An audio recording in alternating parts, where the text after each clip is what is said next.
If you would hit record for me. Thank you, brother. Got two pieces for you. Many of you, I'm sure, are horribly aware that we have become a lawless nation and that the promise that we had equal justice under law has been denied and sabotaged. And I wrote this. It's called Lawless. With your children on your knee, oh, such glories you shall see. Justice reigns in our fair land. In any courtroom you may stand. Speak the truth without fear or favor. Speak the truth for friend or neighbor. You may trust in judge and jury of your peers. You need not have fear, neither pain endure thee. Justice is blindfold, and so speaks, so neither has advantage and through favor seeks. The fear that for the rich ill favor thou shalt be, justice equal shall ever in friendship be. Self-corrective is our process. Darling, put our hope in this. Neither prince nor priest nor lowest knave need ever fear the work our justice gave. All before her come as equal suitors. No advantage special may some guest fool pursue her. Neither blood nor business may find some gilded blessing. All before her equal, neither man nor woman should ever humble feel their lessening. But now this noble idea is all around. Any semblance of justice has been shunned, turned out. The fevered hatred of one man has been mated to the gilded corruptive plan, attacking colleges. Journalist, rule of law, finds in simply reporting such a flaw his crazed idea of some broken law, corruptive fingers in every pot. Goodness knows how many crimes we find rank in their stewing pot.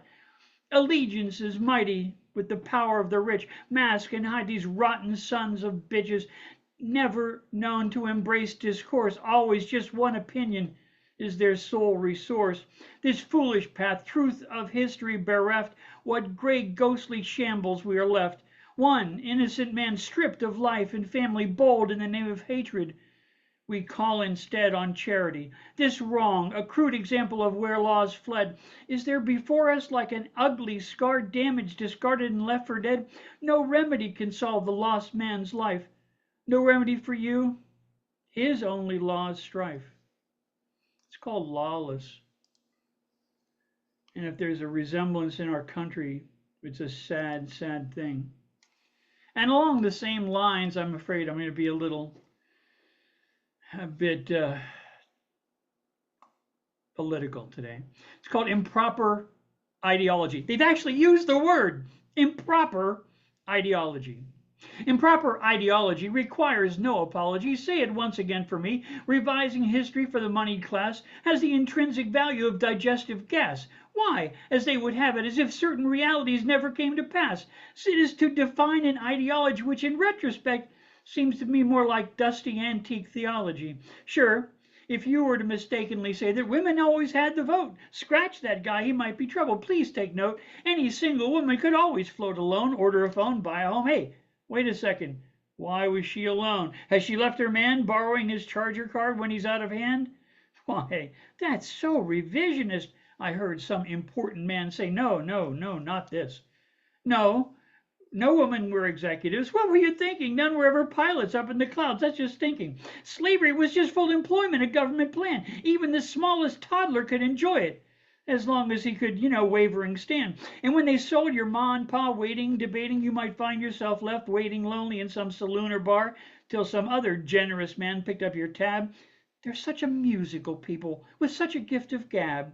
Science was always right and only advanced by men. You heard it right. Let's say it together once again. Such men would never take advantage of their female lab partner friends. These men would never claim unearned scientific achievement. They'd sooner suffer their own embarrassing and deeply shamed bereavement. Schools for blacks were never poorly funded. Anyone saying so is clearly politically blundered. To even suggest that polluted places seem somehow accidentally to be located near the darker races. This is only simply to malign the noble ruling class. And frankly, if by now you don't get it, you can kiss my pass card. On guard. this too shall pass. And those protecting watersheds, is never needed, these claims exceeded by the troubling aboriginals. It's never been true. We lock their children up in steeples. To even think we've been imperfect is truly creeple. Let me cheer you with a soulful glance. Look right there in my hypnotic electronic glass. Aye, would you? Improper ideology? No, no, never, regardless of how clever or misleading, requires an apology. Honoring great men and women of science who coincidentally are rich in darker skin seems a far vaster sin. I guess should never cause a mortal member of the consuming class the least distress. But the ruling class men are such as these, often nearly consumed by greed, seem somehow only to elevate those with pale pink, albeit pigeon toes. Well, that's how it goes.